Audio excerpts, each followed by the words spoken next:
yan ang aking pinagkakabalaan. Kaya busy tayo sa pagbiyahe.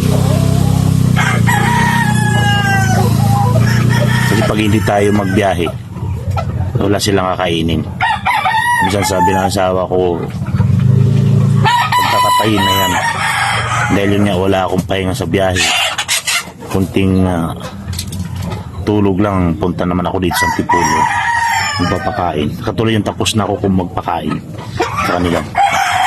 Para ako nag-exercise, basang-basa ako sa pawis. Sa dami nila. Pero nakakatuwa naman. Yun nga lang talagang pagod.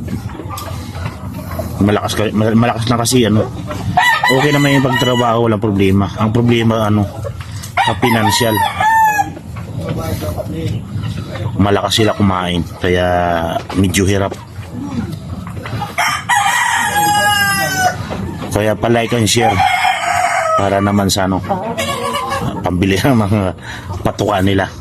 Nang ginayang din ako na patayin sila. Ang daming lalaki. Nag-umpisa to sila mga sisiw lang. So yun, napalaki ko na. Yan, hanggang dito na lang sa muli. Sa susunod nating video.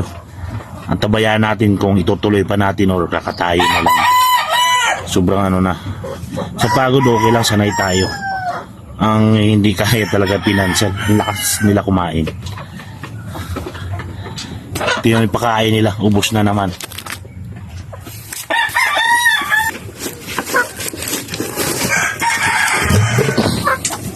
Pero wala nang laman. Yun ang problema.